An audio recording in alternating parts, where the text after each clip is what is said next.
Bonjour à tous, je suis avec Maud Mayeras pour un petit tête-à-tête. Tout à l'heure, Maud, tu étais avec moi sur la plage de Brighton. Tu me disais, Fred, ça serait bien si on faisait cette interview en anglais. Je t'ai répondu, no way. On va faire un petit voyage dans le temps, rapide, hein, on a 10 minutes. En avril 2006, tu publies ton premier roman à 24 ans, Hématome, aux éditions Calman Levy. Rapidement, comment le manuscrit s'est retrouvé chez Calman ? Le manuscrit, déjà, s'est écrit très rapidement, puisque je me suis vraiment éclatée à l'écrire, cette histoire. Je suis bercée par les films d'horreur depuis très longtemps, donc c'est quelque chose qui n'a pas été forcément difficile, dans le sens où personne m'attendait au tournant, je n'avais aucun éditeur, je n'avais aucune prétention d'être édité. C'était juste un rêve de gosse que je voulais, sinon le mener à terme, au moins écrire un vrai livre. Alors c'est là où je passe pour une cinglée, si c'est pas déjà le cas depuis de nombreuses années. J'ai rêvé que j'allais recevoir une lettre bleue et qu'il y aurait des mots positifs à l'intérieur. J'ai posté 15 manuscrits à diverses et variées maisons d'édition et j'ai reçu cette lettre bleue. Et quand je l'ai ouverte, c'était la réponse du directeur éditorial de Calman Levy qui me disait qu'on pourrait travailler ensemble. Donc j'ai sauté partout, j'étais contente, j'avais ma lettre bleue. Alors comme je parlais de machine à remonter le temps, j'ai remis le nez dans le sujet sur les rivières pourpres. Top dédicace à Nicolas Trenti, s'il nous écoute, merci. J'ai vu un peu le phénomène se mettre en marche en fait. C'est assez amusant à voir, avec cette petite montée en puissance où c'était en plein prix, Limbe pourpre. Oui. On commençait à pointer du doigt, ah là là, on a un gagnant, on a une gagnante. Et puis le livre a tout déchiré, bien sûr. Bah ouais. C'était complètement inattendu, en tout cas, de ma part. Enfin, pour moi, en tout cas, pardon. Monter aussi vite, être attendu par beaucoup de monde comme ça, d'un coup, c'est très déstabilisant. Et puis un jour, on reçoit un mail de Jean-Christophe Granger qui vous dit moi, j'aimerais bien te parrainer, j'aimerais bien qu'on fasse une interview ensemble. Là, on a déjà sauté de joie quand on a reçu la lettre bleue, mais alors là, c'est fini, on respire plus. Et tout s'enchaîne et c'est fou. Ouais, donc cette petite interview, vous pouvez la retrouver en tapant sur Google Maud Mayeras, Jean-Christophe Granger. Elle est sympa, en plus, il y a vraiment des mots sympas, et puis ça résonne encore maintenant, c'est fun. Octobre 2013, Réflexe se retrouve sur le bureau des éditions Anne Carrière. Ouais, on va raconter aux gens comment le manuscrit s'est retrouvé là. C'est assez rigolo.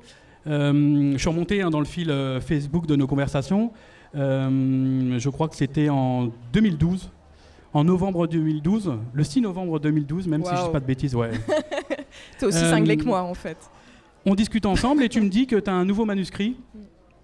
Tu cherches une maison d'édition. Ouais. Et là... j'ai une alarme dans ma tête qui fait ouin ouin.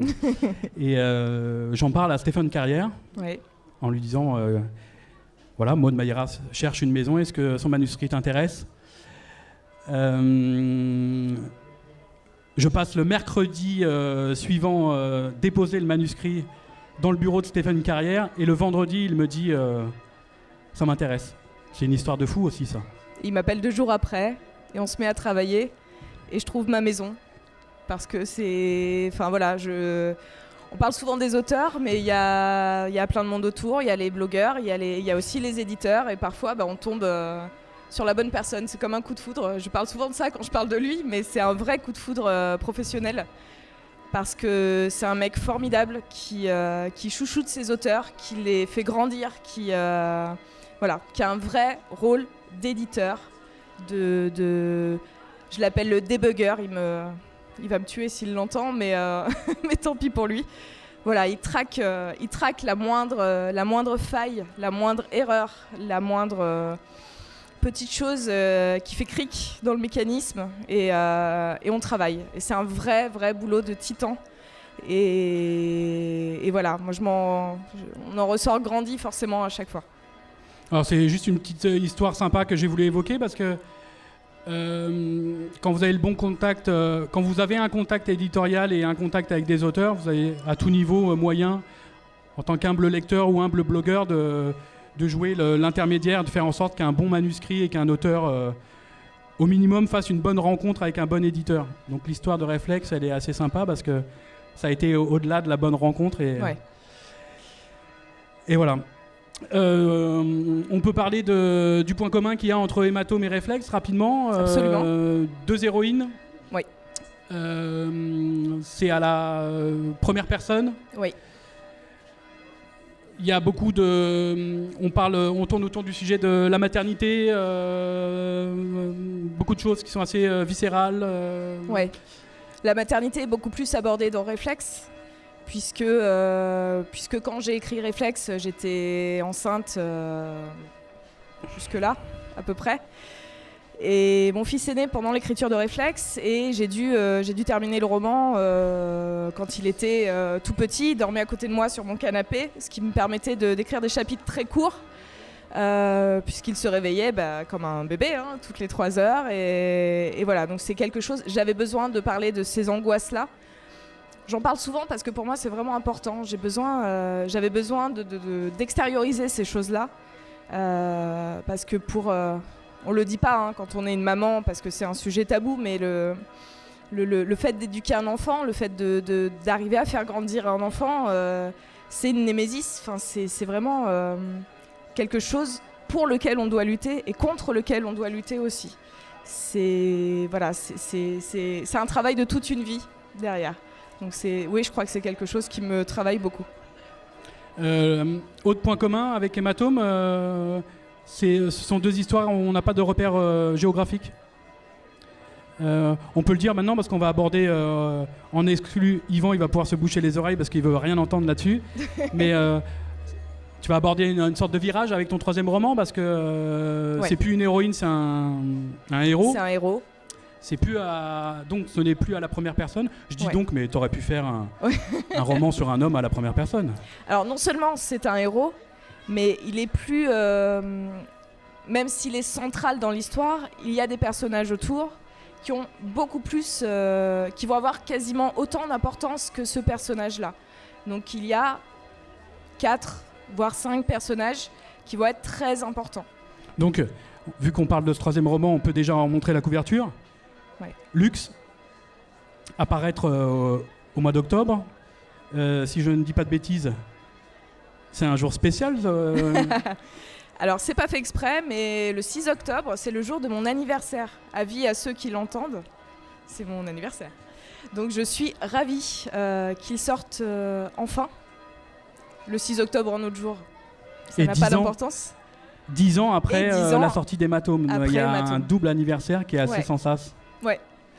Point commun entre Lux et Réflexe, c'est une histoire que je trouve géniale, moi.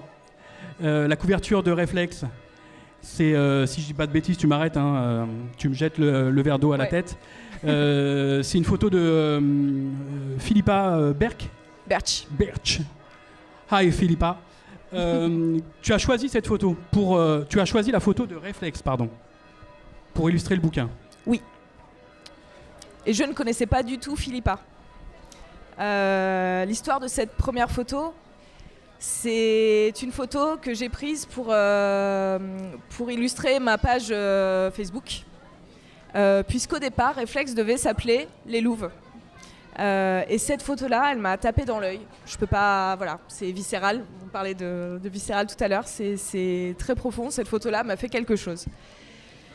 Et encore une fois, on va lui faire la lèche, mais Stéphane Carrière m'a dit, si tu as des idées de couverture, propose-les-moi.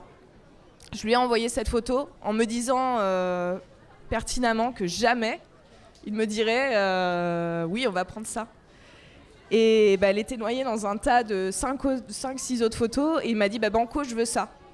Ah, je ne la connais pas, je ne connais pas son nom, je ne sais pas qui elle est, je ne sais pas si elle est vivante, je ne sais rien de cette fille. Je passe 24 heures à la traquer sur Facebook en faisant des recherches avec cette image-là. Je vais sur son profil Facebook, enfin je la trouve. Facebook, mort depuis 6 mois. Je me dis, elle est morte. Très joyeuse, hein, forcément. Stéphane Carrière lui envoie un message. 1 heure après, elle répond, folle de joie. Et elle nous offre cette photo qui devient la couverture de Réflexe. Et donc, c'est encore elle qui a fait cette formidable photo. Ouais. Je l'adore parce que c'est bien quand une couverture, elle interroge le lecteur. La silhouette de ce petit bonhomme, comme on dit, on ne sait pas en fait s'il regarde la mer ou s'il regarde le sable. La terre, ouais, tout Donc à fait. ça envoie 2 messages différents. Il y a de l'espoir et puis d'un côté il y a un petit côté désespoir, ouais, qui est assez. Oui. En fait, juste un petit détail d'ailleurs. Sur la couverture de Réflexe, c'est Maddy, la fille de Philippa, et sur la couverture de Luxe, c'est Jack, le fils de Philippa. Et elle m'avait envoyé une 30aine de photos et encore une fois, celle-là m'a tapé dans l'œil parce qu'effectivement, on voit cette dualité du regard de ce petit garçon qui est tout seul sur la plage. On ne voit personne d'autre et on ne sait pas s'il va vers l'océan ou s'il revient vers nous. On va pouvoir aborder la vraie exclue de cette rencontre. On a le top du chef, du boss, pour aborder la 4e de couverture de Luxe. Donc c'est un texte qui va vous être lu par Maud, mais c'est une exclue totale pour Saint-Maur-en-Poche. Hein. C'est nulle part ailleurs. Et c'est pour vous. Waouh. Ça met de la pression, hein, quand même. Ça vous en dira pas trop non plus sur l'histoire, donc Yvan, garde tes oreilles ouvertes. Alors, allons-y.